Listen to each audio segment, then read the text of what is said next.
Hello, everybody. It's a great pleasure to welcome you to this international e-seminar, the third in a series of e-seminars co-organized by Moulay Ismail University of Meknes in Morocco and UNESCO in celebration of Global Media and Information Literacy Week 2023. We at Moulay Ismail University, we are so proud of this strong and continuing collaboration with UNESCO for over a decade now. We also extend a warm welcome to MEDEA, Mediterranean, Europe, and Africa, our partner for this international event devoted to a highly important and timely topic, challenging as well, which intertwines artificial intelligence for the public good with the necessity of media and information literacy for all and by all. A warm welcome to attendees. Thank you for joining us. I'm so happy to welcome my dear friends and colleagues, the distinguished speakers in this panel. I have opted for using a PowerPoint to introduce them.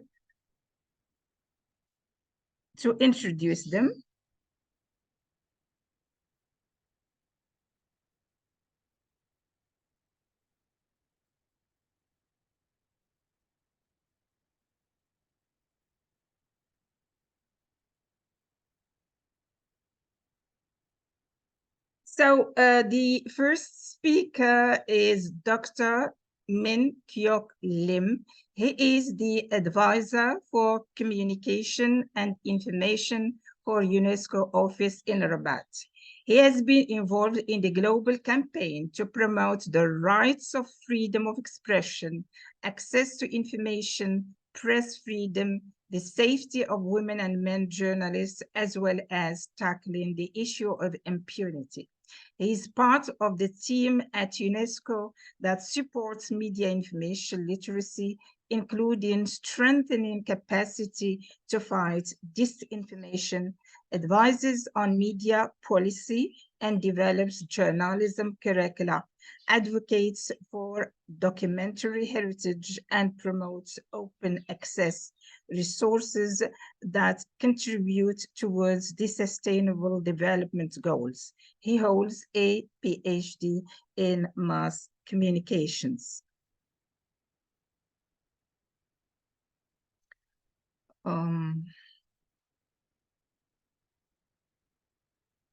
How can it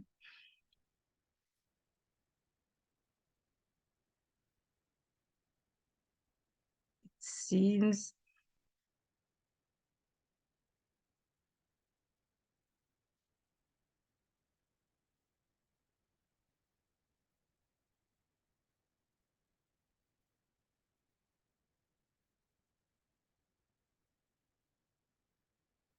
I will not introduce all the speakers. It seems that I have a problem introducing the other speakers.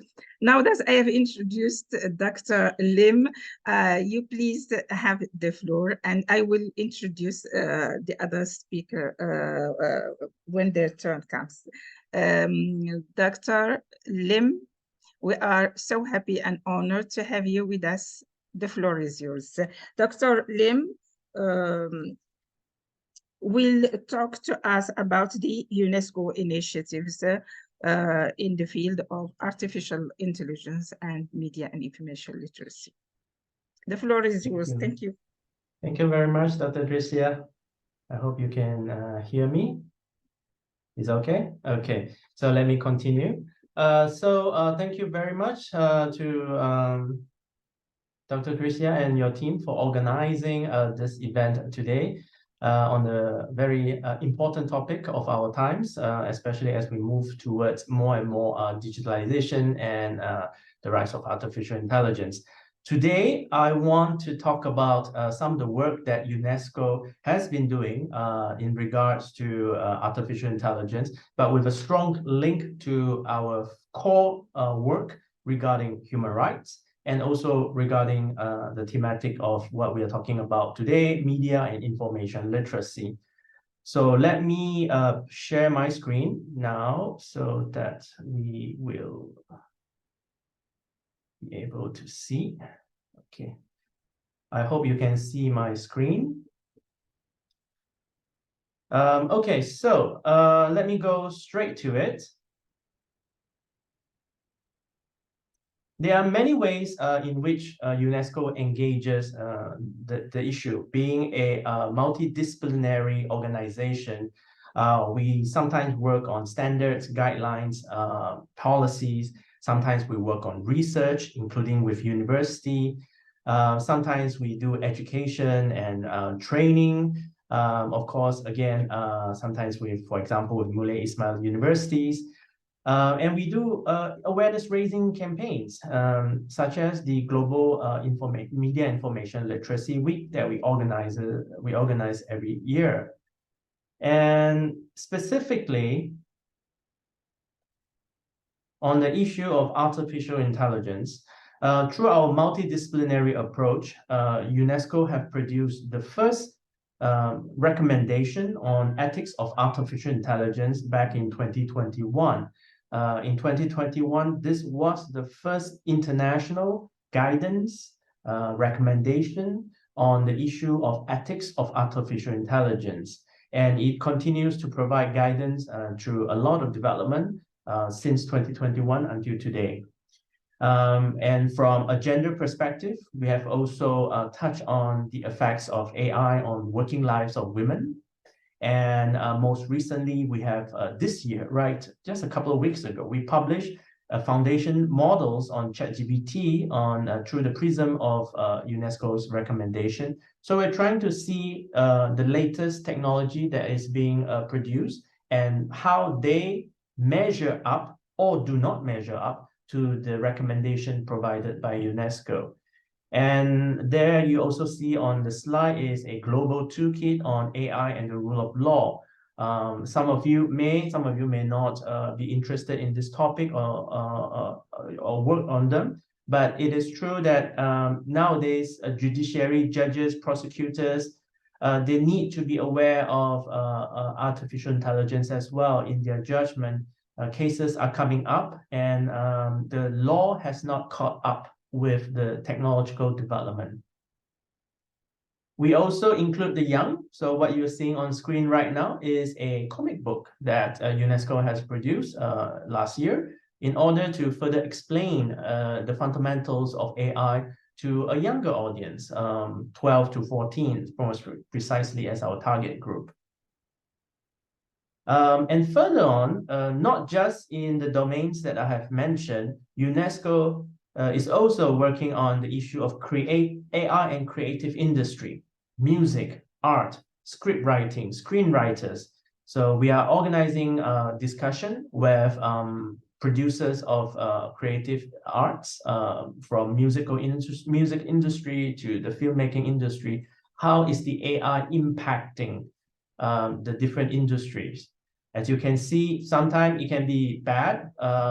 Some artists are not happy that their voices are being used without their approval. Sometimes it could be a surprise, like the new Beatles song that has been rediscovered, reproduced 50 years after they were first produced.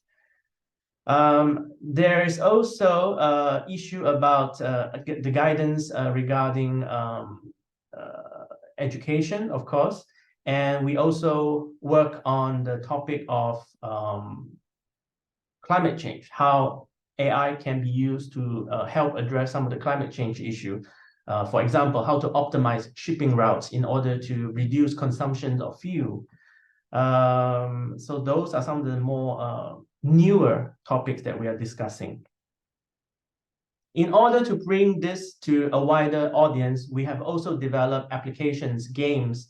For example, this one that we collaborated with UNITAR, another UN educational organization, to develop this app. So you can use it now. It's available freely for everyone. For example, this simple app, you can learn about the definition of AI and how it relates to human rights. They will ask you a series of questions and you move the answers around and it gives you an answer. So a very simple way to engage the topic from your mobile phone. And moving on and building on at the same time.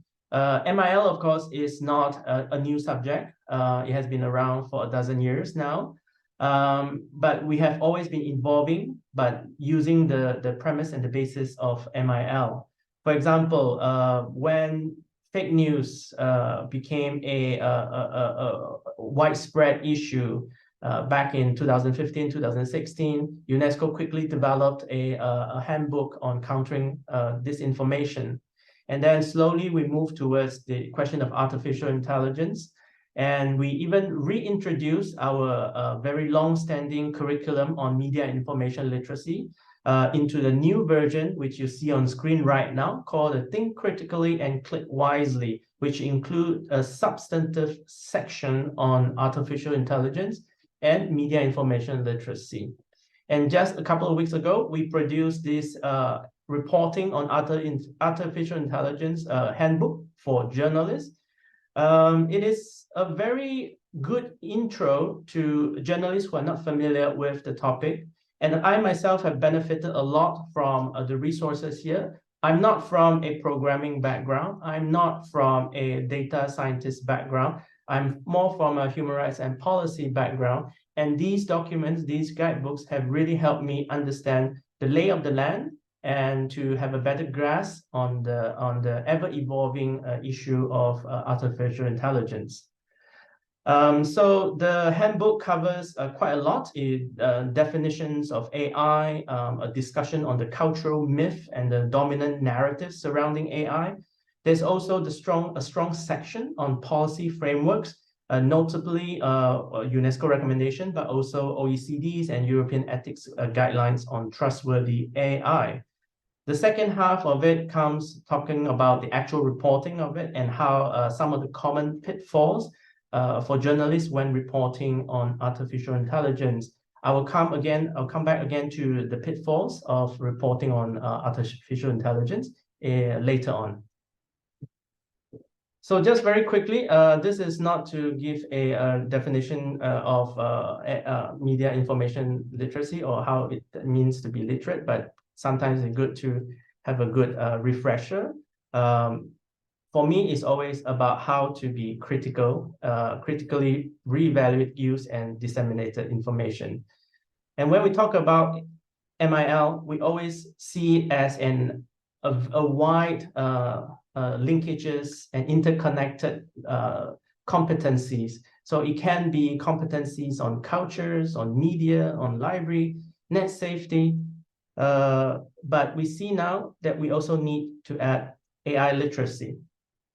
And that is becoming more and more important. 20 years ago, we added internet to it, and people were like, oh, should we add it? Should we not? Not clear. But as we move forward into newer technology, including something as transversal and with a big implication such as AI, I think it's very important for us to include AI literacy under the umbrella of media information literacy. Some of the things that we have learned so far along the way for the past 12 years working on the issue of media and information literacy, including, for example, skill sets in countering disinformation. So just because AI comes, it doesn't mean that the old sets of skills, the existing set of skills are no longer useful. Questions like this, who, when, what, where, how, what, all these questions continues to be very relevant in developing a very critical mindset. So when we see a piece of fake news, quote unquote, we don't like to use that term, but that's for simplicity's sake, we will say that. We need to also understand the different types of misinformation, disinformation, and malinformation in order for us to grasp the nuances. And when we know the nuances, then we can have better responses to it. So different types of disinformation and misinformation needs different type of responses. It's the same right now when we say something, oh, it's AI, but can we tell the differences? Do we have the competency to say it's different? Are we imagining this in our mind when we say AI? By the way, two of those are real, Amika and Sophia. So up to the audience to find out which one is the real one. The other three are from movies. So when we say, oh, it's AI, we should really talk about the different categories of AI already. So weak AI versus strong AI versus artificial super intelligence. And at the moment, we are mostly still at the level of weak AI. We are still have some distance to go before that. Why is this important? Because of how we report on things and how we understand the information. Most of what we use, what we see on this photo, from Alexa to your smart toaster, these are weak AIs. And now going back to the reporting handbook on artificial intelligence.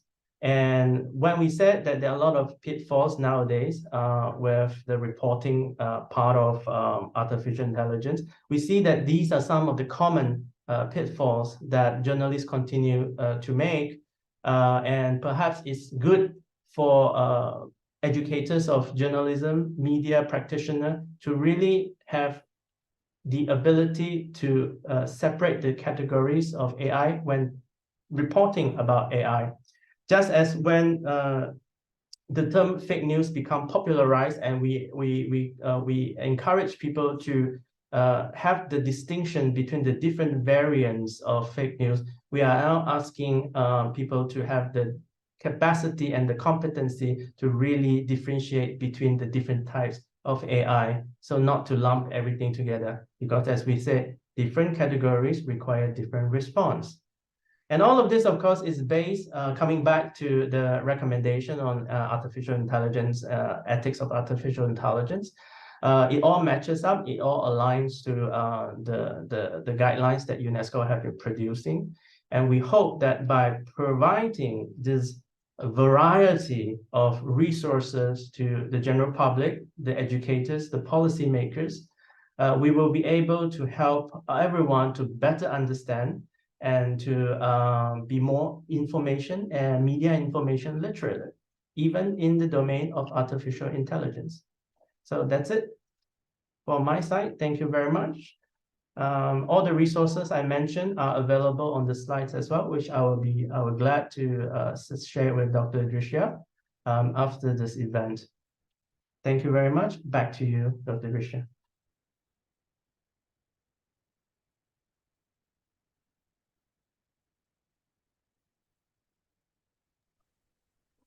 It takes some time when I am muted.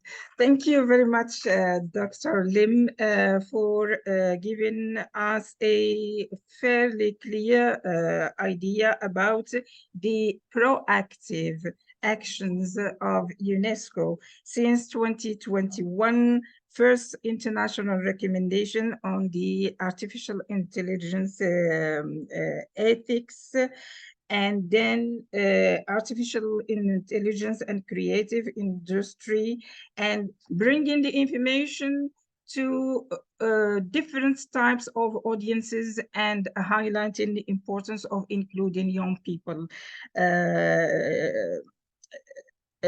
How to facilitate access by using the comic book and by using games. That is to say, going to where we find the most and bring in the information to them. Since 2018, the Handbook of Journalism and Disinformation, very important, very substantial and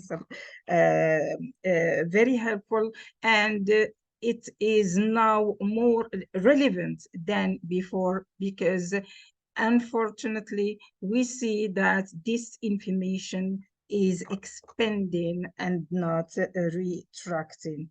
The reference to the book, the updated version of UNESCO MLI curriculum, think critically and click wisely. We were expecting, yes, we were expecting our colleague, Mr. Alexander Lovosi Sayed, who was supposed to be the second speaker, to talk about this. Unfortunately, he is not feeling well and he couldn't join us. We wish him a prompt recovery.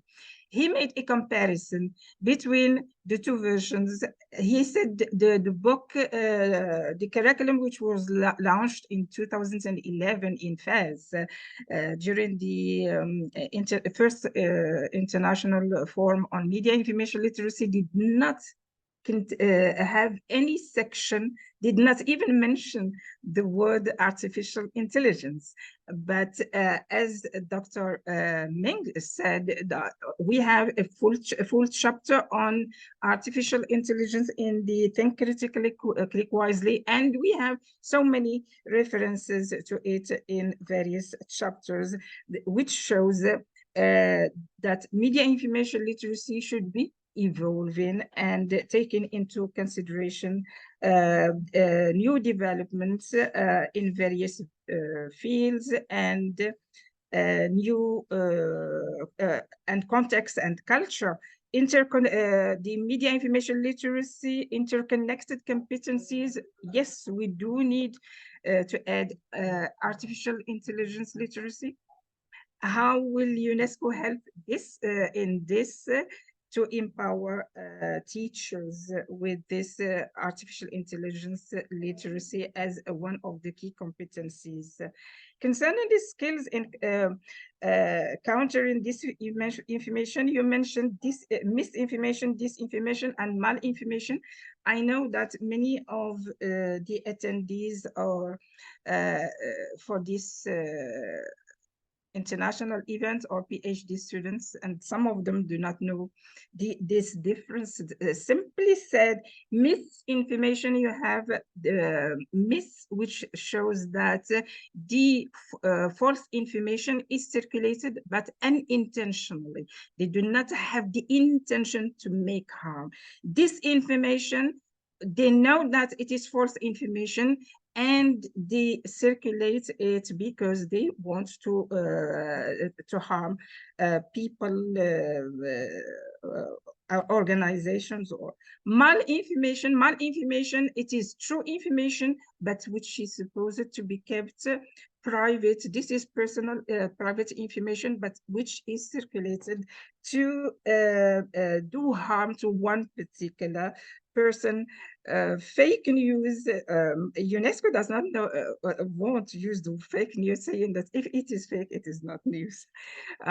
So, dear colleagues, if you want to make comments or ask Dr. Lim a question before I give the floor to Rachel.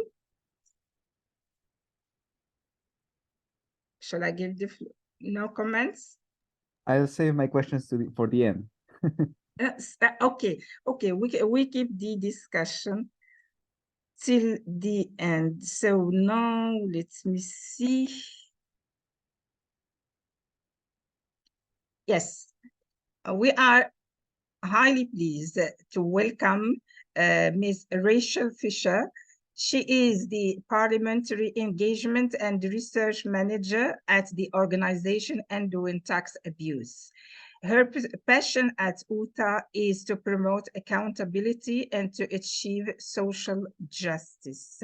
Rachel collaborates with entities ranging from academic institutions, civil society organizations, as well as intergovernmental organizations, specifically UNESCO and their Information for All program, IFAP. She is currently completing her PhD in information science with the specific focus on developing a framework to guide the design of value pluralistic artificial intelligence ethics policies. This research is fueled by the rapid pace in development of artificial intelligence and other emerging technologies, and specifically the ethical implications of these technologies on humans and the environment. Rachel, we are all ears. The floor is yours.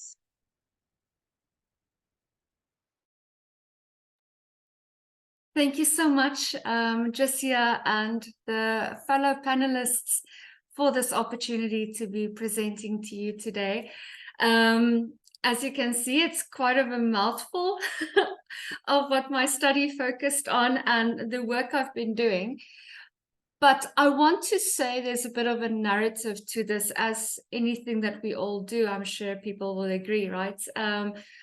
That coming from a university research perspective, engaging with UNESCO quite a bit, not only on the Information for All program, but also in the Global Mill Alliance, that we are all bringing different elements and backgrounds and unique flavors into the work that we do. Now, and Jessia, in your introduction of my bio, something that I'm quite proud of saying now, it's I'm an ethicist, but I'm also an activist, which is the focus of the organization Undoing Tax Abuse, where we actually look at how citizens' tax money is being used or abused or misused within our government. So it's a lot like the mis and disinformation and malinformation in the context. Now, generally, people would ask me, why is MIL or even information ethics important within the context of the work that I do? And it's something that I started dealing with more often, realizing how basic MIL literacies and awareness of the ethical implications is necessary all the way into grassroots. So even if it's not universities or libraries or specific initiatives targeting MIL and ethics, it must almost be an integrated focus. Not even almost, it must be an integrated focus, because we cannot split the importance of access to water, electricity, how to engage with local government. We cannot split it. So I think thereby, almost as an introduction for my presentation, it's policies are important, because policies inevitably filter down and they attend to the gap that legislation leaves. We have all found countries and organizations are now systematically developing policies speaking to AI and other emerging technologies. But we know legislation takes very long. It takes eons to develop and pass legislation in Parliament. So policies fill that gap. But universities do play a crucial role as well. So I will be getting to those elements in the presentation. Okay, so in general, if we consider this, the context that we do find ourselves in, that we all know we are being immersed in this epoch of AI. And I do want to say we all use AI now as a broad term, but within a couple of years, there will be something else, and there will be something else, and there will be something else. So the way we chased big data and the way we chased the fourth industrial revolution, we're chasing AI in our presentations and generative AI. And if we are trying to play catch up the whole time, we won't achieve it, which is why already in the development of our toolkits and our reading materials and our policies, we need to be more long-term and also forward-thinking. How do we capture these implications into future considerations? Else we will also just always be lagging behind and trying to fill those gaps. So in essence then, there are these interchanges. And I think it's very important for us to consider, and I think this is also really good of this event just here, we need to break down silos. We really are good at operating within silos in the work that we do. UNESCO does a great job at bringing together experts from industry and academia and government, also grassroots organizations. But I almost want to say it has to counter this notion that it must only be targeting media and information literacy. So once again, if we consider policies have to align with FAIR principles, justice, privacy, access to information, and even accessibility to information. It's something that I feel strongly about for us to differentiate in terms between access and accessibility, because we can say, and Dr. Kim indicated, or Lim indicated, that all these materials are available from UNESCO, and the UNESCO curriculum, thinking critically and wisely, it's available open source, and there's been many translations. But if you don't have access to data, you won't be able to access those resources. And even if you do then have that access, maybe you don't have a device that will grant you a platform in which to read that or to engage with it. And then, of course, we all know you're struggling with literacy. So policies, once again, working together with legislation, must consider the entire ecosystem in which it takes place, which is why SDG 16 is so important within this context for us, towards promoting just, peaceful, and inclusive societies. In South Africa, where I'm from, we can speak about information literacy and digital literacy, AI literacy, but we're still struggling with electricity. I don't know if the listeners attending the session, we have a thing known as load shedding. We only have one national producer of energy, and now we are in different stages where the load is being shed. So we have about 2 to 4 hours, sometimes 8 hours, where we don't have electricity. So this can be quite concerning, and why the stopgap is required. So universities do play a very important role because they are the thought leaders. Universities tend to engage with governments quite closely and can assist with the policy development. But we're also very much aware that universities have a mandate to engage with communities and grassroots organizations. So they contribute to an ecosystem where AI, emerging technologies, and human values can coexist. So it's this beautiful environment where education, innovation, and societal discourses are available. So universities do shape a future where AI can serve best interests, but also to, be adjustable to other emerging factors. There are generally 5 dimensions that universities really flourish in. It's education and awareness, quite obviously, right? So how they function as bastions of ethical education and awareness. So we should already from the get-go, or those of us still lecturing or working within universities, ethical considerations and literacies must be incorporated in all curriculums across all disciplines, not just in the field that I'm from, in languages, language studies, or information, library and information sciences. These all had media and information literacy modules, which is great. But if you're studying something other than library and information sciences and languages, and maybe something in IT, you don't have those courses, but it's integral to what you're doing. If you are studying education to become a teacher, literacy and ethics ought to be part of those. Research and innovation is closely connected as well. So not only is it the teaching, but it's also the environment for researchers to shape AI development and the policies around that. So it's in creating the guidelines and frameworks responsible for emerging technologies.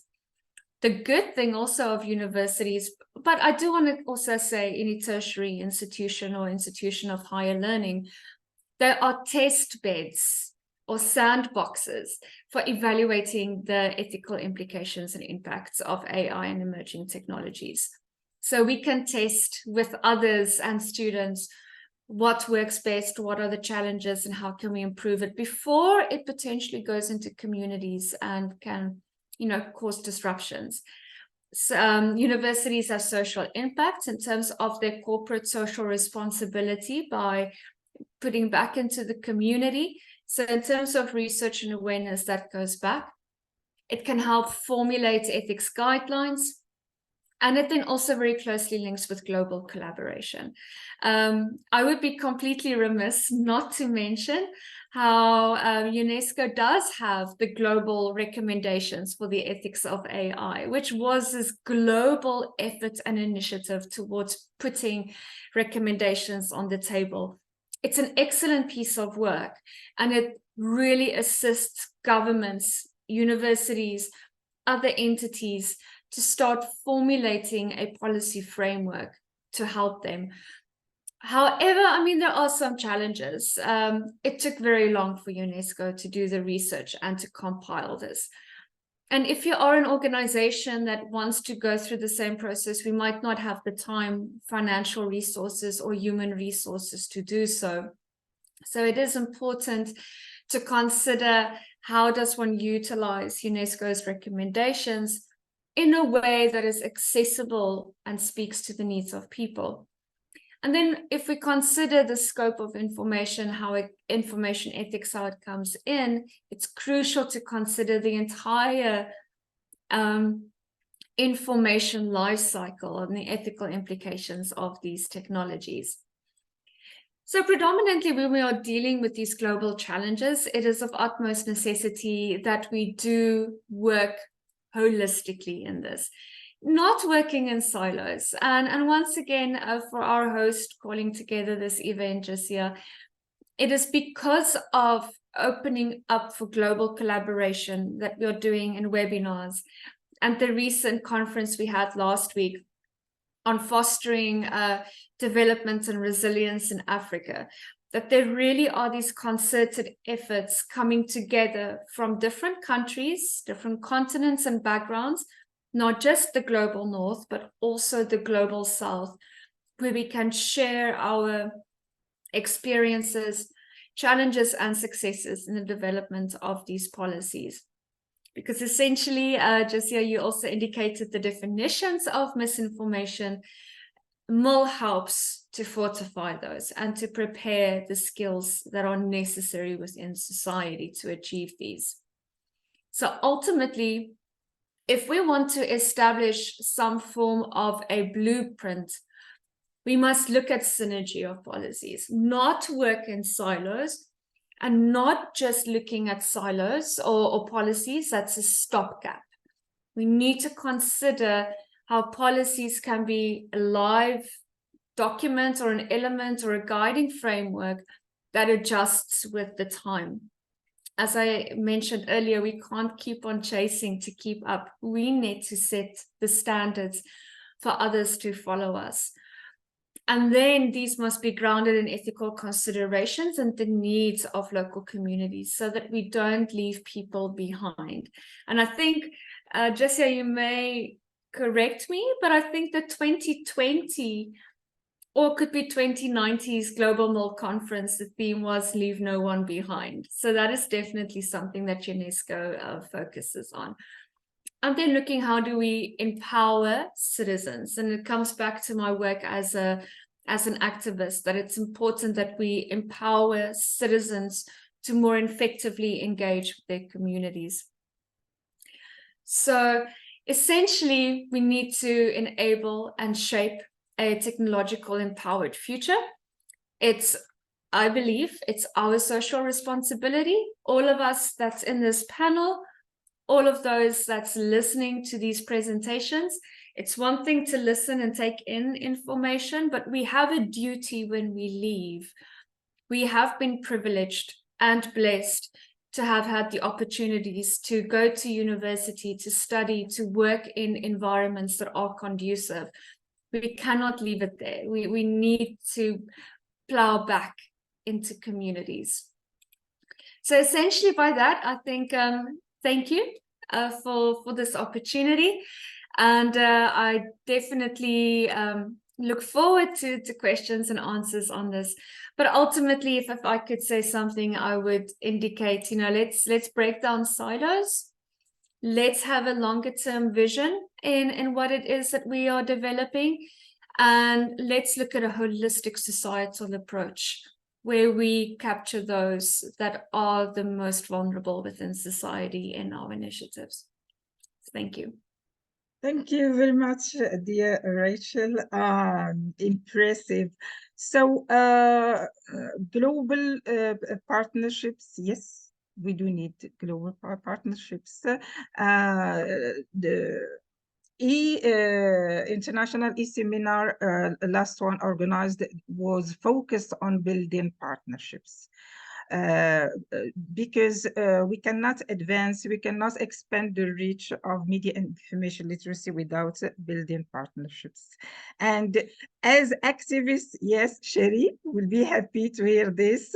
She said in that e-seminar on building partnership to cultivate a culture of media and information literacy, a culture of media. This means that we are working towards a whole of society approach, including each and everyone, so that no one is left behind.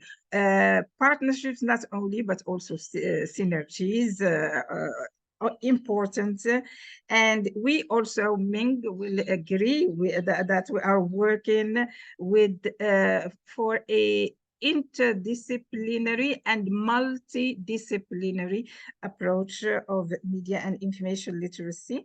You bring to the fore the ethical imperative.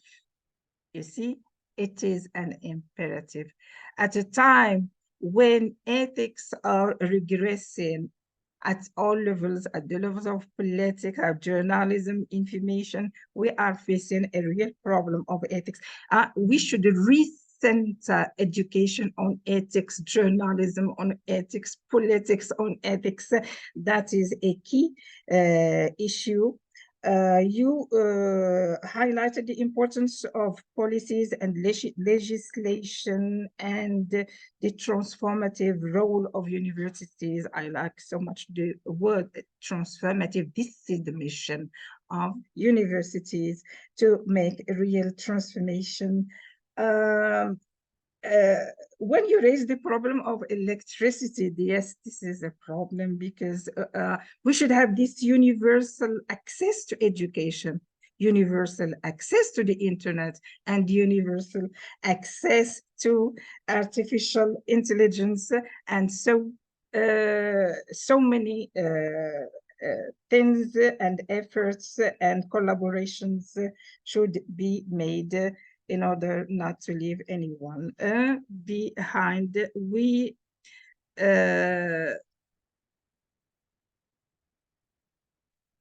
were so happy listening to you.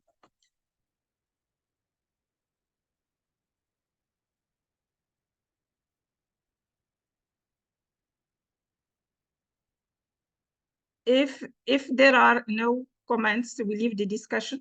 Anyone wants to make any comments or leave the discussion till the end of the session? Now we welcome our next speaker, Professor Juan Barata. He is a senior legal fellow of the Future of Free Speech project at Justicia. We make the link between what Rachel has just said, and we will have listened to him talking about the freedom of speech. Intermediary Liability Fellow, Program on Platform Regulation, Cyber Policy Center at Stanford University. Juan works on freedom of expression, media regulation, and intermediary liability issues. He teaches at various universities in different parts of the world and has published a large number of articles and books on these subjects, both in academic and popular press. His work has taken him in most regions of the world, and he is regularly involved in projects with international organizations such as UNESCO, the Council of Europe, the Organization of American States, or the Organization for Security and Cooperation in Europe, where he was the principal advisor for the representative on media freedom. Juan also has experience as a regulator, as he held the position of Secretary General of Audiovisual Council of Catalonia in Spain, and was member of the Permanent Secretariat of the Mediterranean Network of Regulatory Authorities, and he is a founding member of MEDEA Mediterranean, Europe, and Africa. We are so happy and glad to have you with us, John. Professor John Barata, the floor is yours. Thank you. Thank you very much. I think it is great to have this opportunity. I think that this is my first speaking opportunity as media member, so I think that this is great, and I'm also happy to be speaking at a UNESCO event, considering that I've worked. I have made some work with UNESCO, particularly in the preparation of the global toolkit on freedom of expression and safety of journalists for the judiciary, and also there's also some ongoing work on artificial intelligence and the rule of law. And from this perspective, I'll be trying to talk a little bit and taking a different angle from what has already been mentioned. I'll be looking into artificial intelligence from the particular perspective of the right to freedom of expression from a positive approach, because I understand that let's say the use of artificial intelligence, particularly in the public sphere, using social media, may trigger concern, may trigger worries. We might be worried about the impact, and this has been said, that the artificial intelligence may have when it comes to the dissemination of certain types of illegal or harmful speech. But we also need to be aware of the fact that artificial intelligence, and I think it has been somewhat mentioned also, can empower, facilitate the exercise of the right to freedom of expression, and particularly facilitate the free dissemination of plural information. I think that it is understandable that every time there's a new technology, we see it with some fear. Let me just quote something very interesting. Erasmus of Rotterdam in 1525, when the printing press was invented, he said, "Printers fill the world with pamphlets and books." Yeah, we are assuming that books are a bad thing. "Foolish, ignorant, malignant, libellous, mad, impious, and subversive." Erasmus of Rotterdam, talking about books, 1525. Jean-Jacques Rousseau in 1750, referring to the printing press, he says, "If we consider the horrible disorders that printing has already produced in Europe, and if we judge the future in light of the progress this evil makes every day, we can easily predict that sovereigns will not delay in making as much effort to banish this awful art from their states as they made to establish it." And here, what I will try to elaborate a bit on is on whether we can consider that speech content that has been elaborated using AI is protected under the free speech clause, and particularly under the provisions that protect freedom of expression according to international human rights law. In other words, I think that perhaps the question is more relevant if we say, can a state prohibit the use of artificial intelligence to create certain types of content? Can states say that artificial intelligence cannot be used to disseminate content on political affairs? I think that this is where we could have an interesting discussion. The other thing here is that what I'm talking about is about cases where there's a clear detachment between, let's say, the person who created an artificial intelligence system and a piece of content that has been created by that artificial intelligence system. We're talking about, artificial intelligence systems that are, let's say, dumb, if I may use this expression. It is obvious that, it's easy to find the human that is behind something that has been created using weak artificial intelligence. But we move towards a scenario where we may have content that has been created by our artificial intelligence systems in a way that, let's say, a clear human will cannot be traced back. So in order to establish some sort of responsibility, authorship, etc., etc. What happens with this kind of speech? Is it protected speech? Because this kind of speech will start very soon to proliferate the public sphere. Media will start using this kind of speech to fill spaces, to report about things. What happens with this kind of speech? Is it protected? Has it to be regulated, etc.? And I've taken a look into, of course, Article 19 of the International Covenant on Civil and Political Rights. And Article 19 refers to the right to freedom of expression and says that everyone has the right to freedom of expression. Well, it says everyone. Everyone has always been interpreted in international law as referring to any person. So in principle, international human rights standards probably didn't have this kind of problems in mind when the ICCPR was drafted, but is thinking of persons exercising the right to freedom of expression, and in principle, only persons would be protected under international human rights law when disseminating information. However, there are other elements in Article 19 that deserve to be, considered. The first one is that Article 19 protects the dissemination of information, opinion, and ideas of all kinds. So here, we need to acknowledge the fact that international human rights courts, regional courts particularly, have been quite generous when it comes to interpreting all kinds of speech. So, for example, in many cases, an AI system as such, the system as such, might be considered a form of speech that should be protected, for example. Or again, products or content that has been created using AI tools under the control or the supervision of a human. That would be also protected speech.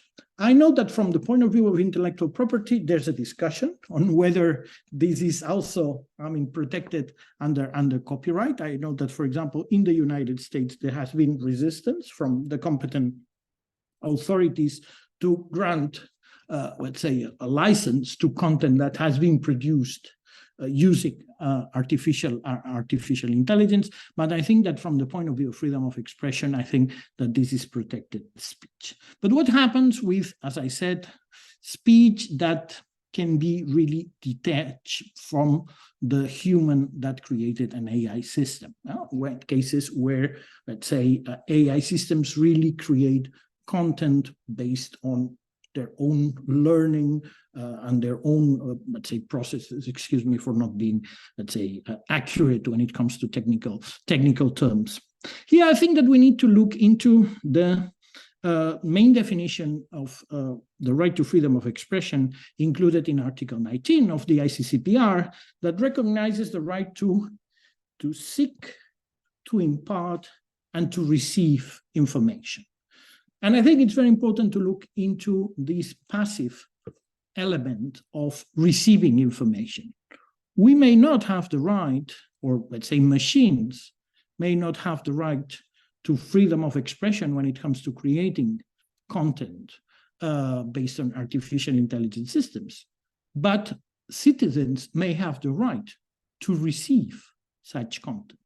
Therefore, if a government prohibits the use of artificial intelligence to produce certain types of content, may not be violating the right of AI systems to freedom of expression, but it might be violating the right of citizens to receive information that has been produced by an AI system. Doesn't matter, it can be produced by many other means. No? But I think it's very interesting if we look into this from the point of view of a notion that is very much at the core of UNESCO mission, which is the protected of the right to access to information. No? The right that citizens may have to get access to content, no matter how this content has been created. I think that we need to have a discussion on this. I haven't found any paper, any position from any international organization looking into AI, not from the perspective of harms, not from the perspective of limits, not from the perspective of dangers, but from the perspective of, let's say, facilitating the right to access to information and facilitating the dissemination of information.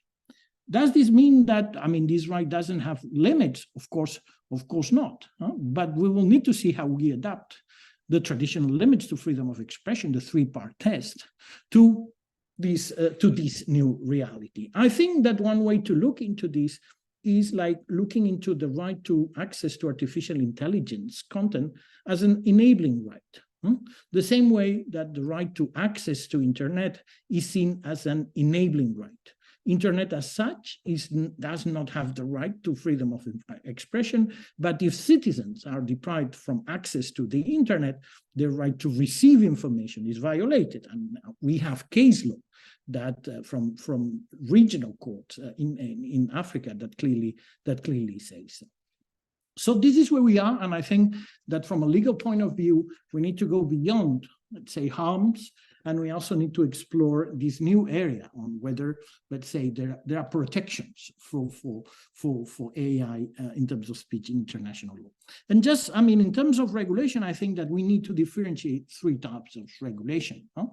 The first two types that I will mention already exist. The third type does not exist yet, as far as I know. First, we have, of course, the general regulation of AI systems. And this is something, for example, that in Europe, the AI Act, now there's a final agreement between the three institutions at the EU level. So Europe will have soon an AI Act, an agreement that is about to be presented. And this is, let's say, a first general regulation of AI systems, of all kinds of AI systems, and it is particularly a risk approach. If an AI system generates certain types of risks, certain types of measures need to be implemented. That would be one type of very general regulation of AI. The second system would be the regulation of the use of AI by private subjects, such as online platforms. Online platforms use AI to discriminate, to moderate content, to decide what is acceptable, what is not acceptable, to detect terrorist content, to detect child pornography. They use AI tools. The Digital Services Act in Europe contains certain rules that force platforms at least to be transparent when it comes to the use of certain AI tools to moderate content, tools that may, of course, affect also the exercise of the right to freedom of expression. In this case, AI might be used to restrict freedom of expression, particularly by online platforms.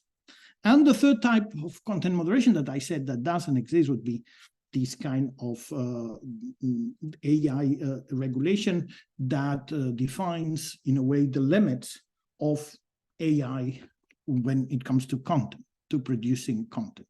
This is the most sensitive area, but there are very interesting challenges. For example, when it comes to hate speech, when it comes to defamation, that are limits, traditional limits to freedom of expression, one key element is to analyze the intention of the speaker. How can we analyze the intention of a speaker when the speaker is an AI system? No? I think that some of the categories that we traditionally use in this field might be challenged. But I think, again, I'm not here to provide the answers because I don't know them. But I think it is very important that we are aware of the need to have this discussion, because I think that many states may have the temptation anytime soon to ban the use of artificial intelligence or to restrict the use of artificial intelligence when it comes to communicating certain types of matters. And I think that it's time also to look into this from the perspective of human rights law in a positive way, as I said. So thank you very much.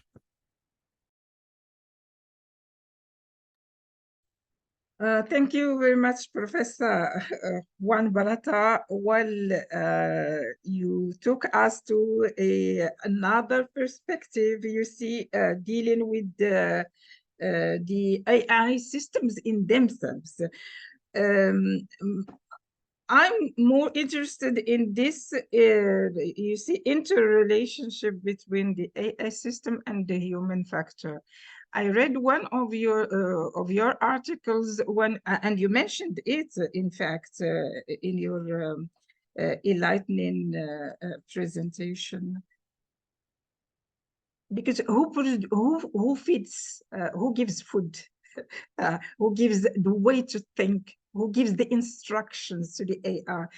Before the AI, we had the algorithms, and now further in the algorithms, when I teach in my media classes, I said professional journalists are called gatekeepers. Why they are called the gatekeepers? They are called the gatekeepers because they decide what to let in, what to let out, and they do not only decide what, but also on how to present it and how to cover. With the algorithms, then we have the algorithms themselves playing the role of the gatekeepers and placing people according to what they like and what they do not like, and they receive only what they like. Now we have another risk of these states giving instructions to the to AI, and we run the risk of limiting one of the basic and essential freedoms, which is the right, the freedom of expression, and the right, as you said, Article 19, to seek, impart, and receive information. When they feed the AI, given a certain definition of a terrorist, given a certain definition of someone who is considered terrorist in one perception may be the freedom fighter in another context and in another perception. Mandela was once, and he was jailed. Martin Luther King was once, and he was. But you see, and so people do not have they are deprived from the right of access to this information because the human agents has instructed the machine and AI and algorithms not to share this information, and this is the great concern, and so much debate should be done in this regard, I think. So in one of your articles, you mentioned this, and you mentioned how it was used by the European Union, because the European Union is after UNESCO was the first. The second was European Union to come up with the European Act, Artificial Intelligence Act. But you raised this. If you can say a few words on this, please. It will be helpful. Thank you for the remark on my article. Indeed, I think that this is also a very important, a very relevant discussion, because it's true that European legislation is imposing on platforms like Meta, Twitter, etc., within the context of the war in Ukraine, but also within the context of the conflict in Gaza, more and more obligations to filter, to make sure that certain types of information is not shown to the users. No, but I mean, this requires the use of artificial intelligence. I mean, platforms cannot review thousands or millions of pieces of content every second. So they need to rely. They are in a way forced by regulation to rely on artificial intelligence. No, and here we have trade-offs. I mean, if we are more generous when it comes to freedom of expression, it's sure that there are many things that are not acceptable, but will be there. And we'll say, how come these videos online. No?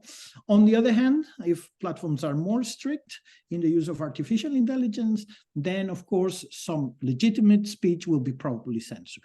Because, I mean, the algorithm, a problem that we still have when it comes to content moderation and the use of artificial intelligence, and is that there are certain, I mean, artificial intelligence is very good at detecting images, let's say, detecting certain types of messages that are already stored or considered as problematic, but artificial intelligence still does not understand the context. And in some cases, the context may justify, I mean, showing the ISIS flag, for example, because it depends on the context where we show it. And I think that this is also another relevant question, how to make sure that the use of artificial intelligence, or even forcing via regulation certain actors, particularly online, to use artificial intelligence to moderate content and make sure that some forms of undesirable content are not present online, that this doesn't affect freedom of expression, how mistakes are addressed, so on and so forth. So I agree that this is something, and I think that within the existing context and the conflicts that now we have going on, and the presence of these conflicts on online media, on social media, I think that this is this discussion has become more relevant than ever.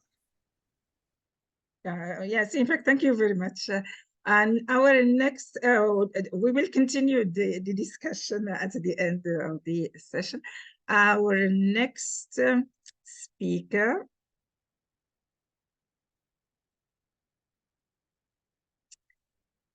dear colleague and friend, Sherry Hope Calver, we have been collaborating for more than 10 years. She serves as the director of the Center for Media and Information Literacy at Temple University in the United States, where she is associate professor in the Klein College of Media and Communication. She teaches, her teaching focuses on media literacy with focus on media for children. She previously served as vice chair of the UNESCO International Steering Committee for the Global Media and Information Literacy Alliance. Sherry is a Fulbright global scholar. Her research explores best practices in developing media content for children. She is the host and producer of the Kids Talk Media podcast. Sherry has consulted with Google Kids and Family, PBS Kids, the Digital Communications Network, Public Journalism Club of Armenia, Thessaloniki International Media Summer Academy, and the National Association for Media Literacy Education. We expect that she will talk to us about artificial intelligence and children. So happy to have you with us, Sherry. The floor is yours. Thank you, Tricia. Is everyone able to hear me okay?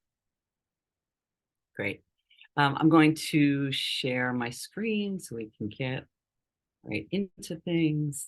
So I know we're all in time awareness. So first of all, thank you for that very lovely introduction. And I'm also actually very happy that I was not the first speaker, so that I could hear some of the really important points that were made by other speakers. And as I'm jotting down things and things that are overlapping, I think there are a number of things that are in Rachel's presentation about ethics that connect with things I'll be talking about. Let's see. Can that go the right way? Okay. So, you know, one of the things that I find very interesting is that people talk about media all the time, and they talk about the advancements in media, and they talk about the fact that children are our future. There is very rarely a connection between those things. We talk about kids over here, and we talk about issues over here, as if those two things don't have a direct connection to each other. So I want to argue the point that the future of AI is really about kids. It's shaped by children, and that when you connect this notion of public good to children and AI, you really start to see what the importance of this is. So I'm interested in how, excuse me, how children are uniquely influential and uniquely able to advance AI as a public good. And the reason I say uniquely is there are previous examples, campaigns, if you will, where in the US, where we needed people to do something for the public good, and it was kids that helped make that happen. And an example that perhaps has played out in many other parts of the world as well has to do with recycling. Even though we all know we should be recycling more than we probably are. Decades ago, when the organizations that were trying to convince individuals that we needed to recycle, were finding it really hard to convince adults of the value of recycling.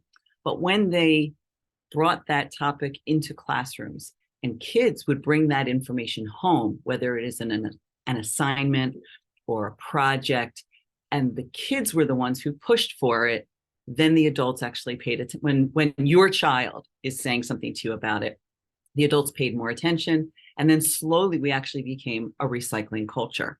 So that's what I mean about children being uniquely influential. And so for me, in this moment in time, when we think about AI, are they going to understand the value of creating services and commodities that advance humanity, that think about the public good? Or are we allowing children to grow up thinking that the digital world is just a mechanism of exclusion and profit? And how do we help them to see that, to see the value of the public good? So children have to be kept at the forefront of this discussion. When you think about, a device, so I'm holding my mobile device in my hand here, think about a device like this. And as adults, we very often think of these things as such wonderful conveniences for adults. But I submit to you that this is the greatest toy for a child. It doesn't require that I type. It doesn't require that I have any more dexterity than moving my finger. If that, it can fit, it's easy to hold, it's lightweight. So all of those things, and it's colorful, it has sounds, all of those things will make it something that kids will want to engage with. So to think that that's going to be an afterthought is, really gets my blood going. And so we've lived through the development of social media and watching that Facebook, Twitter, X, TikTok, Instagram, all, Snapchat, all of those very, very popular platforms were developed for an adult audience, or at least over 13, right, age 13. And in fact, they're pretty explicit about saying that it's for people over 13. But we also know that there are millions and millions of children on these sites. And so rather than the discussion that's happening globally, and it's really being led by a number of people in the UK, including Sonia Livingstone and the Five Rights Foundation, is looking at this notion of child-centered design, rather than assuming that we're making a product or we're making a platform and maybe children will come, but we're not making it for them. Instead, we assume that if it is a new platform, children are likely to be there. And therefore, we should be considering how we design those things from the very start. So this notion of artificial intelligence and children, just what children understand about it, and how do we help them differentiate it from an algorithm? I think more and more of kids I talk to know the word algorithm. They understand that there's something going on behind the scenes of their use of digital media or when they're on the internet that's making decisions. So they have a basic understanding of it. But this concept of public good, I actually think is much less understood. I'm a college professor. I teach a media literacy course here. And when I try to engage students in conversations where, this is where the ethics piece really overlaps, when I try to engage them in conversations where we are thinking about the reason to make this choice is because it's good for all, right? That it may not be the best for you, but it is actually the best for our community, for society. That is not a conversation that they have often. It's not something that they feel is valued. And we sometimes will talk about it and help them understand the value of it. And this is a great illustration because it can be understood by young children too. This is the notion of a traffic light. So, we could drive everywhere and do whatever we wanted to and hope that we let people go down the road, but we have traffic lights that we have agreed as a society are worth having because they protect all. And so even though we know there's lots of nuance to traffic lights, from a children's perspective, it helps them understand the value of having something that is outside of you, that will help other people, including you. Even though sometimes it means you have to stop, it means that when you go, you're safe and other people get to do that as well. So the value of looking beyond your own needs. A little bit of children thinking about how is artificial intelligence and public good playing out in their lives. This is an example of a new toy. It's a robot. It exists. It's not a toy that is being planned. And we don't have time to actually go through the link and take a look at it. But this clip, this is actually a clip from the commercial that they have, where it's a boy who's sad and he's struggling with making friends, and his parents buy him this robot, and then they have a conversation. The robot has, you can sort of see their, nice big eyes, and it blinks, it looks up and down, it can move its arms. It is a reality of humanity that it takes very little for us to feel human connection to something. And think about the things we see that have googly eyes on them, just those tiny little eyes, right? That people stick on a pumpkin or stick on a lapel, and we immediately see it as a face, and we give humanity to it. So when you think about the kinds of things that are being developed for adults, when you think about how that influences children, what it means for them. And so here it says, when we talk about robot AI friends, we mean a physical companion with artificial intelligence and adaptive learning strategies. So kids are interacting with robots. Kids are interacting with smart devices.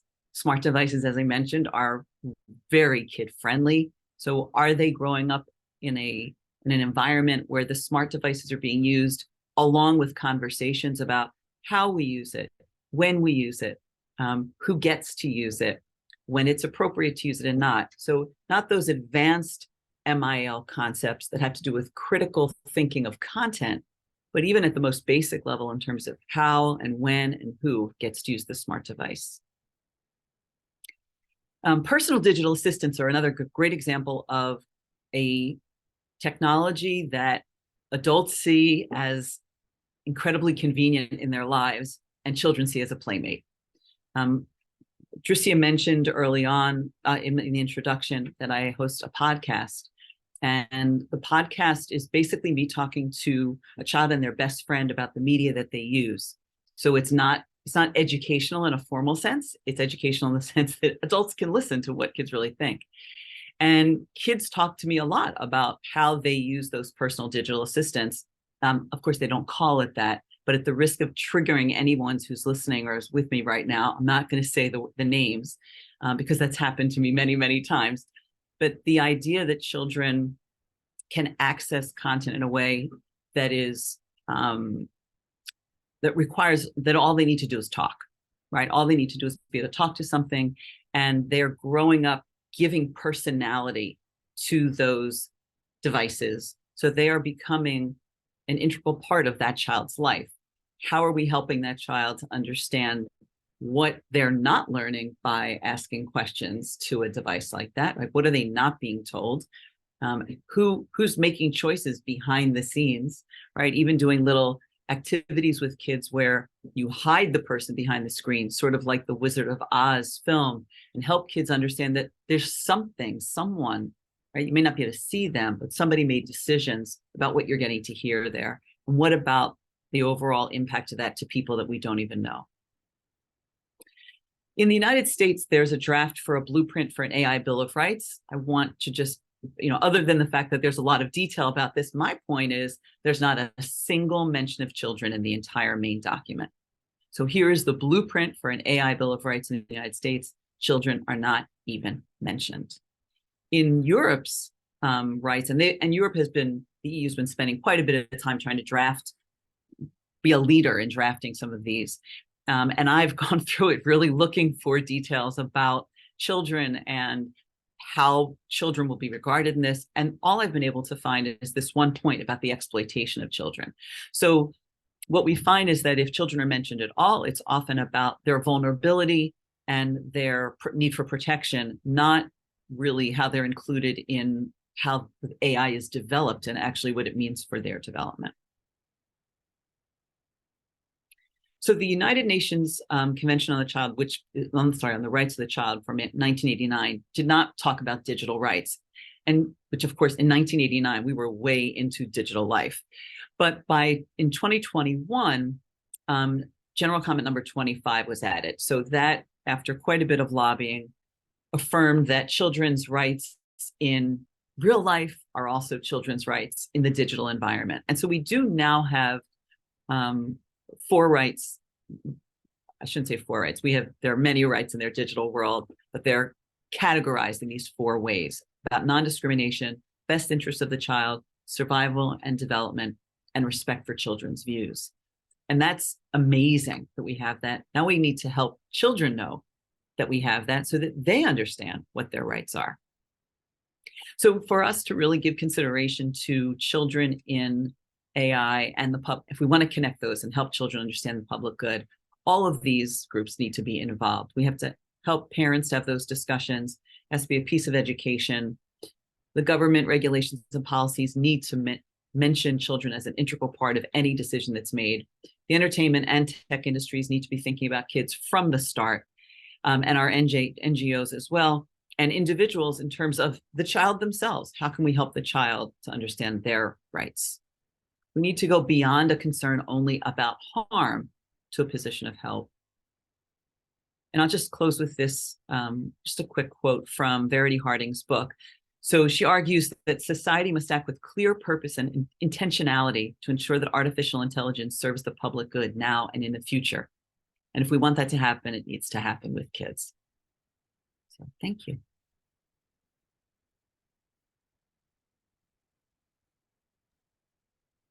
Thank you very much, Sherry. Always impressive. The future of artificial intelligence is about kids. You are right. What can we say? The best investment for a better future in a particular society, or a better future for us as a humanity, for a better world, is to invest in children. Because when you have a child who knows what is the public good, how to build, how to fight, how to protect, that is a very beautiful dream, and that is something we should all advocate and support. One experiment I read about, using for children. One teacher introduces his students to using AI in the classroom. And then he discovered, when he asked them any questions, any comments, anything, the students did not respond. They were so quiet. They were not interactive. But when they were talking to the AI, to the assistant, they interacted, and they said, we did not understand this. Can you please help us? And wow. So. Yeah, so in that experiment, it showed that it can really be helpful at the level of schools and at the level of universities to help students have a better understanding of whatever topic. Digital rights, children's digital rights, respect for children's views, all these are, you see, to be uploaded, and we cannot not agree with you. These are fundamental elements. We should include them in our advocacy for media information literacy, because now it is included AI, and it starts from children up to the university level. Thank you very much, Sherry. Next, I will introduce our next speaker is Dr. Sebastian Nowomiski. He is the Chief of Training and Promotion in the Public Defender's Office of Argentina, Doctor in Communication, experts in communication technologies and education. He is a professor and researcher at the National University of La Plata, postgraduate professor at different universities in Argentina and South America, author and editor of the book titled Navigating the Infodemic with Media and Information Literacy, which was published by UNESCO and the Public Defender's Office of Argentina, and which is available at the UNESCO World Library in both Spanish and English. Dr. Sebastian, we are glad and happy to have you with us. The floor is yours. Thank you very much, Dricia. It's a pleasure for me to be here. Thank you for the audience. It's very interesting to hear all the topics and all the discussion about the new crosses between MIL, Media and Information Literacy, and Artificial Intelligence. I'm going to present the work of the Public Defender's Office of Argentina on Media and Information Literacy, where we trained together with UNESCO, the Montevideo office with Rosa Maria González, more than 20,000 teachers from Argentina and the other regions together with the Ministry of Education of Argentina. Now I will present some of the central topics that we work on these courses. I'm gonna show my screen. Okay. I'm going to speak now about artificial intelligence, the great challenge for media literacy. First, to introduction, I need to speak about AI, because AI creates ethical and philosophical, pedagogical, and security challenges. This is one of the most important things. Now, it's very complex to speak about artificial intelligence, because it's now a very big problem around all the world. It's a current topic of global interest because AI impacts deeply on the world and specifically on media and information literacy. I want to start with the letter about the risk of AI, because in the first months of the year, personalities from all around the world have signed a letter warning about the general risk of AI. They say AI can transform society, but also poses significant threat to privacy, security, and economic stability. The letter called for suspending training of AI system more powerful than ChatGPT-4, for example, for at least 6 months. This is not so clear what is the interest in this letter, but we know signed it, I don't know, Elon Musk, Noah Harari, and the other scientists, because it's the first letter who we can say all the problems about this artificial intelligence, but the generative artificial intelligence, because this is the new now on this year. Second, we need to speak about Institute Future of Life. This institute, it's an organization focuses on technological risk on humanity that promote this letter. On AI system can design smarter systems themselves, we may reach an intelligence explosion which could eradicate poverty or war, but they say also eradicate us. It's just a little creepy, but it's important to start to speak about AI. Remember all the discussion, the world discussion. After this, we have the Montevideo Declaration. I speak in South America, about South America. More than 400 scientists and academics have seen the Montevideo Declaration and AI and its impact on Latin America. AI can lead the economic and social inequalities and can heighten the existing gap between countries and regimes. And it's a very important topic. AI can be used to control and repress, and it represents dearth of freedom and expression and democracy. It increases the disinformation phenomenon. Now you can see very hard this in Argentina, for example, in the campaign, because in the next day, we need to vote to the next president. And for this, we must have a new maxim.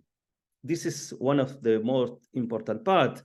Nothing we see, hear, or read can a priori be true, even if it's seen, heard, or it sounds completely implausible, coherent. We need to start to speak about synthetic disinformation. This is the most important concept. We teach about this in our course. And the synthetic disinformation have three components. First, the traditional fake news created by media. It's not new. We talk about this a lot of years, a lot of books and the other things. But second, I'm going to explain in this, the synthetic platforms, no? The image, video, text, we come from the digital world. And third, and the new problems are the dilution of the generative AI. The synthetic media, we can saw in the last months, I don't know, the Pope with this type of rapper style, no? And Donald Trump with a lot of people to want to catch, or Gandhi or Jesus Christ with her friends. It's not true, but we can see something like true. The synthetic media are any format of digital contents created or modified by algorithms, mainly by means of AI. It's included images, like I show now, audio, as well as music and text in natural language. The real innovation, it's the creation, it's completely digital. We don't need anything about the reality to create images, text, or video and put in the social media. The second point are the dilution of the generative AI. It's credible answer, but not backed up by real fact. Platforms such as ChatGPT, Bing, or Bard, based on sophisticated algorithms, invent information, although they do not have the capacity or consciousness to lie. They didn't lie, but they put online a lot of information, a lot of bad information, and this is new and important to see now. The new challenges, the public answerness of the risk of disinformation. We need two educational instances to evaluate information, promoting an understanding of the new communication ecosystem and AI.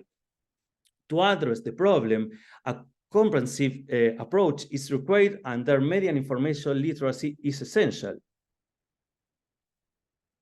We need MIL in the age of AI for, first, verify and constant information, Second, foster new critical skill. We need to analyze the impact of technology on the contemporary communication. Rethink the implication of synthetic media on democracy and the relationship between communication and the human rights. And the last, recover the importance of education in communication to guarantee free and democratic society. Thank you very much. Now you need to see all this topic and you can say no more beautiful live. Thank you very much.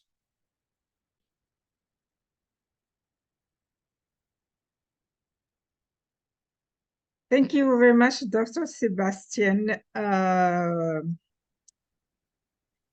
You have added a new maxim, yes.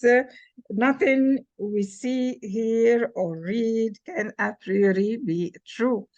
For long decades, people believed what you seeing is believing. Seeing is believing. No, seeing is not. Yes. No more, please. No more. If you see it, yes, you see it, but you do not know how the process of construction, how it was built and how it was constructed. I didn't know about this synthetic media. This is something that I learned today with you. It is frightening. Yeah, you see, I knew about the existence, but I didn't know about the word synthetic. This means that anyone can create anything and then fully and real, fully and true, with no context, and they circulate it. And here comes the importance of media and information literacy. You rightly stated, first then to verify the information, check the authority, check the source, and cross-check the references in order to see whether the same information has been circulated by verified and trustworthy news channels. Critical thinking, we used to use a critical thinking for text. Now we should use critical thinking for images, text, critical thinking vis-a-vis technology itself, critical thinking vis-a-vis the algorithms, and critical thinking vis-a-vis the AI. If it can help us in positive, and it does help, and we are enthusiastic about it because it's a huge opportunities for development, but we should help people to see also the dark side and the disadvantages. When we see now drones bombarding people, massacring people, with very high casualties in infrastructure and people and lives and children, they are drones and they are directed by AI.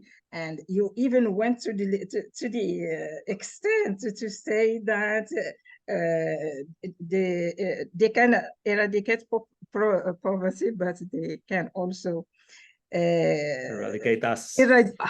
Difficult to pronounce. So yes. Here it is. This is why you see this international seminar was titled Artificial Intelligence for the Public Good, the Media and Information Literacy Imperative.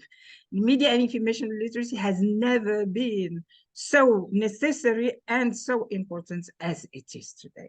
Yes. So the impact of the technology and all these things, their impact on democracy, their impact on the freedom of expression and freedom of speech and the right of access to information, all these, we see them threatened today. And we should work hard in order to make the ethics at the center of all and the right of access to information and to get the maximum advantages from artificial intelligence, but to be on guard concerning the dark side and not to fall in the grips of the... Thank you very much for this insightful presentation. Now our next speaker is Mr. Manuel Antonio Montagudo. His experience as a filmmaker and as a media literacy educator have been mutually stimulating. His work in the creative industry has made him interact with the evolutions of the media, while his educational initiatives have confronted him to the people's reactions to these evolutions. As founder and coordinator of his Peruvian Media Literacy Association, he channels his experience into impactful initiatives. Manuel, we are happy to have you with us. The floor is yours. Thank you very much, Dricia, and thanks to every invitee here. The presentations have been enlightening. I have been taking notes. This is very humbling to be I think the last one to present, but it's also a very lucky situation for me because I've learned a lot from what you told, and I hope to be able to refer to every single contribution today. First off, I wanted to thank you for this presentation. Basically, my contribution to this discussion is as an educator and as a creative. I've been confronted to the new ideas that the people that I teach give to me. You know, I think the process of a media literacy educator is a process of teaching, but also of learning. You know, we come there to transmit maybe critical thinking and this very I really liked Sebastian's reference about the Apostle Thomas. You know, I have to view to believe, but now it's not only about viewing; it's about maybe going even further in that criticism.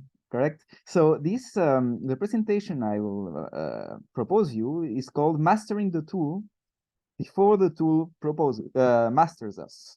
Okay, so the picture I am showing right now, this little GIF, is from a scene of a very bad movie or a very average movie, an adaptation of a tale I really appreciate, but Isaac Asimov, I, Robot. It has a very iconic scene where basically the human agent, the human inspector, detective that is researching a murder case involving robots, okay, speaks with a robot that is believed to have like a conscience and tells him, you know, you will never be a true human being because you will never be able to compose a symphony. You will never be able to compose a painting masterpiece. You know, you will never be able to compose the great American novel. And then the robot answers, "Okay, I can't do it, but can you? Can you do a symphony? Can you do a masterpiece?" And the human says, "Oh yeah, I mean you're correct. Maybe I cannot. So what's the difference? You know, artificial intelligence, as it is right now, has confronted us with new questions about what distinguishes intelligence, what distinguishes the singularity of humanity, right? So what I will be sharing is basically my experience as an educator. As Dricia told us, I am part of a media literacy organization in Peru, which is called Amino Me La Hacen. Amino Me La Hacen is a play on words between the initials of MIL in Spanish, AMI, right? And Amino Me La Hacen, which is a Peruvian expression, which means I am not easily fooled. So kind of like Apostle Thomas, you know, I will not believe that easily, you know. So we try to teach media literacy with that ethos, you know, the idea of you have to question everything that you see, but also I think, and that will be one of the core messages of this presentation, to acknowledge the humanity that is in front of us, you know, the fallible humanity that is in front of us, because that in my view can help rebuild a social contract that is quite damaged right now. Right? We've been speaking about the difficulty of the absence of ethics in the interactions between human beings. I think media literacy is a way maybe to rebuild this conversation between human beings. But let's return to AI, and don't worry, we will go back to the vision of media literacy. So the AI, as I view it, is the AI that is becoming popular right now. It tests the limits of our wonder and of our fears. Okay, I think people can be very, very enthusiastic by its potential, but also afraid of what it might make.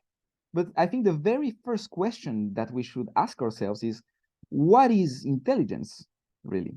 No, I find it quite funny. A couple days ago, roughly a week ago, I was speaking with my parents about AI and about ChatGPT. They never used ChatGPT. Okay, so one of them asked them, okay, ask ChatGPT to do a budget, and ChatGPT did a budget for a short film in 2 seconds.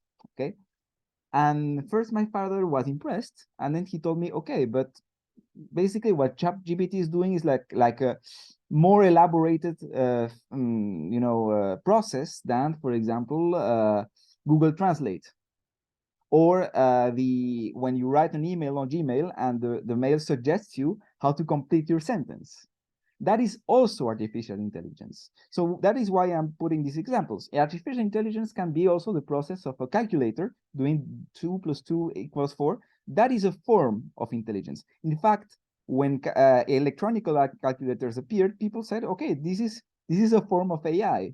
Artificial intelligence is also when the mail completes your sentence because it predicts what it may be. I hope you had a great weekend. Another example. Google Translate. You write plénipotentiary. How do you say plénipotentiary in French? Plénipotentiaire. And even it gives you some synonyms. That is a form of intelligence. But as some of you have indicated, this is a form of limited artificial intelligence, right? Another form of artificial intelligence, I do work in visual media. Well, Photoshop, for example, there is a tool which is called the magic wand. I think the fact that it is called the magic wand is quite telling of our relationship with artificial intelligence, a relationship of wonder, right? The magic wand uses AI to predict what you want to select from the picture. As you can see now, I don't know if you can see it very well, but this is a picture of an event we did with Moulay, and I used the magic wand in Photoshop to just select my face. And I clicked on my face, and it selected perfectly my face until my neck stops, and my hair is perfectly selected. That is an AI that was built. That software application is built through AI. Okay, so why are we afraid of AI now, and why are we no longer afraid of this very simple AI? Because when it appeared, people were afraid. But right now, this is not the thing that scares us, right? Why are we worried now? I am using an example. People, when they speak about AI rebelling itself against humanity, people tend to use the example of Terminator.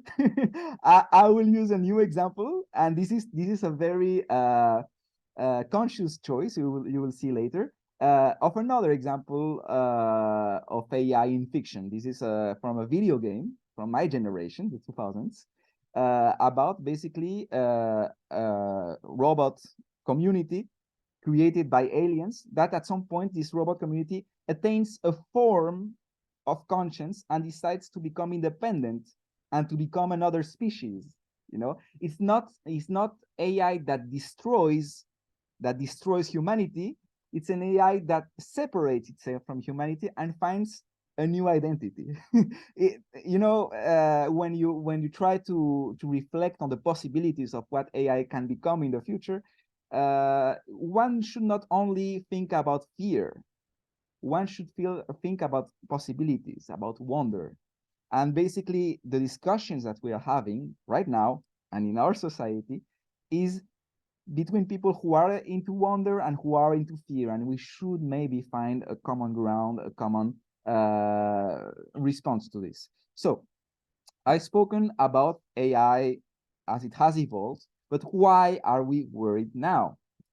Basically, I think AI has been an explosion right now of powerful and accessible AI tools. So here are two examples, right? The very, very, very popular ChatGPT, which this is I don't know if it can be read, but on the left there's an example of, I asked ChatGPT, please create a budget for a $100,000 video game. And ChatGPT answers, this was made in like 2 seconds. ChatGPT answers, okay, creating a budget for an RTS video game can be a complex task. So here's a rough breakdown of how you might allocate $100,000 on an indie video game. And so it starts doing the division of the prices. That is fascinating. That is impressive in a way. It can help you win time, but it is very responsible to only use ChatGPT to create your budget. So this is the nuance of this very useful tool. Another example on the right is an example of AI creating pictures. Okay, I've been teaching a cinema course at a university, and I asked students to do pitching Bibles. The pitching Bible is this document that you use to present the idea of a movie to a producer. Okay, and many of these students, this was a political science university, they are not artists, they are not illustrators. So if they wanted to do a movie about a science fiction epic, you know, they wouldn't be able to do a drawing. So they went to any AI picture creating AI, and they just wrote the prompt, make me a picture about a science fiction hero on the desert, and they created an image like this. That is a possibility of AI, but it also opens a whole kind of questions, just like ChatGPT, because where do those images come from? What is the source of inspiration, if you will, for these new AI creations? Because yes, as I say, with these new accessible and powerful tools, new questions and fears appear. There is this example of a young man who basically passed, like after truly passing the accession exams to a college, he asked an AI to answer to these questions, and they did it just like this, very quickly. And this is a very extreme example, but when a couple of weeks ago, during the Global Media Week, I gave presentations to students in schools and universities, and I asked them the question: do you use ChatGPT for your homework? And many of them told me, yes, we do. And the teachers were very angry. But I think there is a discussion to be had between educators and educated to see how to use this properly, because ChatGPT is AI is not in itself a bad tool. There should be a discussion about how to use it, and how to use it is a very ample question. Another example that I'm going to give you in this presentation is the fact that the younger people, the people who are growing up with these tools, have suggestions on how to use them that are completely innovative. Here are 2 examples, okay? First off, on the right, I use YouTube a lot to listen to music while I work, and more there are playlists of classical music which use AI pictures. They say, when you have to finish homework in less than 1 hour, this playlist is for you, and they use a picture that is like AI using Renaissance paintings and modern pictures, and they create like new pictures that represent the emotion of the songs that they want to share with you. I follow historical YouTube pages that talk about, for example, the fall of the Roman Empire, which is a period of time which has very little images coming from it. So what do they do? Well, they create AI pictures about those times. Anyway, and the third example is, of course, memes. I wanted to share you very quickly a very bizarre AI example, which is a video about Barack Obama, Joe Biden, and Donald Trump playing video games. This is just for fun. They do this. I will share sound just so you listen, because it's not a video. It is a AI with sound. So you will listen to Joe Biden, Donald Trump, and Barack Obama playing video games in a very sweet kind of way. They are like 3 teenagers playing a shooter video game. And anyway, gentlemen, we're making some good progress. 20 seconds. Progress on this all maps run. Shout out to my boy Donnie, and honestly, even Joe, you're doing okay this run too. Well done. Hey, thanks, Barack. That means a lot, man. Joe, you know, I have to say, I was watching the leaderboard for Fallujah and I saw you snag Killing Spree. Nicely done. Yeah, good work there, Joe. Well, I'm telling you boys, there's no way I'm messing it up now. Hoth is a blue milk run for a couple of vets like us. Okay, Joe, but still play careful, okay? Okay, I will, Donald. Meanwhile, Donnie, did I see you got the camper award? Obama, you better be thanking your lucky stars I got camper, because that's how we held River while you were busy making out with the gonk droid, son. Come on, Donnie, you know. So anyway, there's a lot of memes if you want to see like politicians or famous people playing video games. Well, there are memes using their voices to create funny situations. But as you can be conscious, like a teenager can find this very fun. A teacher may be very afraid because they will tell you, okay, they are using the voices of someone else, making them say something they are not saying, and it is very convincing. So what are the future problems that may come? Well, this leads me to the next part of my presentation. So the challenge of AI brings media and information literacy to the forefront. Okay, quick example. I think everybody here has seen Hollywood movies. Many science fiction movies tend to use 3D, CGI. When you see 3D from the 1990s, today, you feel it is not very realistic. You feel that it looks fake. But when you remember when you saw Jurassic Park in the cinemas in the 90s, you felt it was amazing. You really saw a Tyrannosaurus Rex attacking human beings. So what happened? What happened? Well, just naturally, your instinct has adapted to this new media and has detected what makes it look fake. This is another example. This is a picture from a movie from 2016, okay, from a Star Wars movie, where they used a CGI, a 3D picture of Peter Cushing, the actor Peter Cushing, who died, I think, in the late 20th century. And they revived him, they resuscitated him, and they made him talk like he was a real human actor amongst human actors. When the movie came out, people were amazed. But just 1 year later, you see this, and you can perfectly identify that this is not a human being. This is 3D. So in a way, one can be optimistic and say, okay, our minds will catch up with innovation and will be able to detect what is true and what is false. But then you see these fake AI pictures, for example, of Emmanuel Macron, the French president, taking trash, and you are like, wow, this is pretty convincing right now. How do you adapt to this? This is where media literacy comes to the forefront. Before, media literacy was a theoretical science.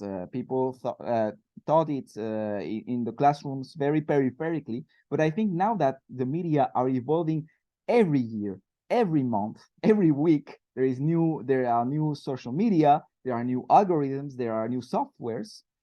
It has become necessary to become explicit when we teach media literacy and to discuss with the educated, well, how do we detect a false picture? How do we detect a text made with the AI? And what do we do with this tool? Which is not necessarily an evil tool, but we should be ready to have those questions. Okay, I will just keep these pictures in your mind for a moment, because there is an answer for this kind of picture on how to detect an AI picture. So the answer, in a way, to respond, not to make media literacy popular, to make media literacy a popular answer to these challenges, is to come to the media and to make people understand that understanding media is essential to improve our lives and to improve our lives as citizens, as a society. And this is why, for example, in our association, this year we've been really trying to push media presence to create a debate. We are not media literacy. Amino Melassen is not the proprietor of media literacy, but instead we want to give this debate to the public so that the public appropriates itself with it.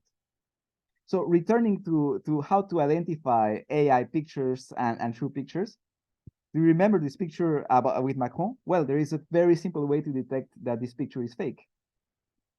Just look at his hand. He has 6 fingers. And many younger people, when I teach them media literacy, they tell me, okay, I can easily see when a picture is made with AI because their hands are always wrong. Or the people on the background, they have very freaky looking faces, you know? And this nice idea that a student gave me is the answer of this question. How do we keep up? How do we keep up with this evolution of the tools? How do we master AI before it masters us? Well, I think the answer, or a hint towards an answer, is to do mutual learning between the educators and the educated. I think that is truly a way to respond to this challenge, right? Because basically the younger generations, what do? They engage with this media in innovative and sometimes very brave ways that we teachers do not know, do not understand, you know. For example, I taught how to use Facebook to younger children 3 years ago, and they told me we do not use Facebook, we use TikTok and we use Instagram. So as a teacher, I cannot stay in my cloud. I have to understand what do they use and how do they use this media innovatively. But as a teacher, while the younger person provides me with the innovation, they are really the vanguard on how to use media. We as teachers, our role is to present them the challenges of today and of tomorrow. All right. For example, there's been small mistake in English. There's been the case, for example, of lawyers who use ChatGPT, and this opens a whole kind of worms on how what's due process. How does ChatGPT enter in the lawful process? Another example, there's been a lot of memes of people doing like Disney portraits of themselves, you know, this picture of Breaking Bad in a Disney style. But then people should ask themselves, okay, but what's intellectual property of this design? Is this ethical? Is this ethical? What the picture I'm giving to this AI to create this picture, how will they use it later? This is where teachers come in. They come in to give these questions. Sorry to interrupt you. Can you Yes. go to the conclusion? Yes, sure. I am just one step towards the conclusion. So our relationship with innovation will always be both of wonder and worry. And just to give you a hint for a conversation later, is what's the part of humanity is to make AI a tool to make our lives richer. For example, when you ask AI to make pictures about Incas, their sources for it are very poor. They use stereotypes, basically Western stereotypes, while we Peruvians, we have a lot of sources to create richer pictures of what the Incas were before, you know. So I think that is our role in AI, in this challenge of AI, to give more richness to this tool. Anyway, so this is my conclusion of this presentation. Thank you very much, and I'm open to the discussion right now. Thanks a lot. Thank you very much for your highly insightful presentation. Yes, we fully agree to recenter our discussion on our shared humanity. We should enable our students to maximize the possibilities, but we should not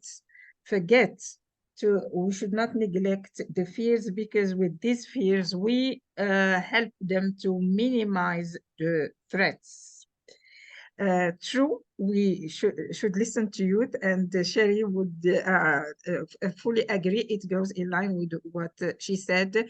As a university teacher, I am proud to say that I am always learning from my students, and they give me ideas. When they ask me some questions, they open new horizons for me for research and discovery. And so it is this reciprocity of teaching and learning which makes the whole process very beautiful and enjoyable.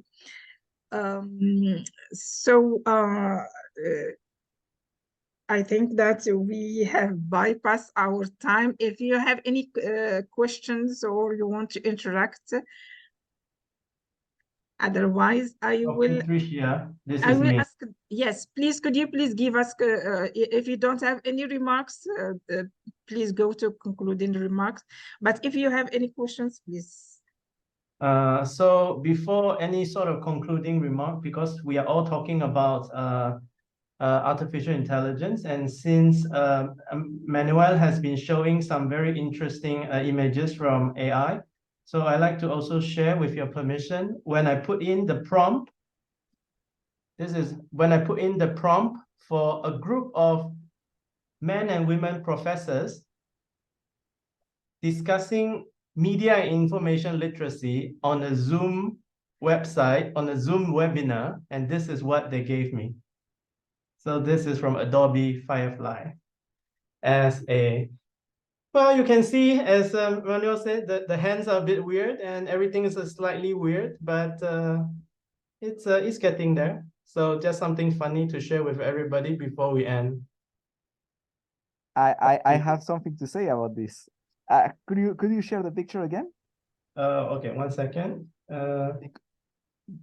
This connects with the Go final slide, which may have been a bit unclear because I wanted to wrap up.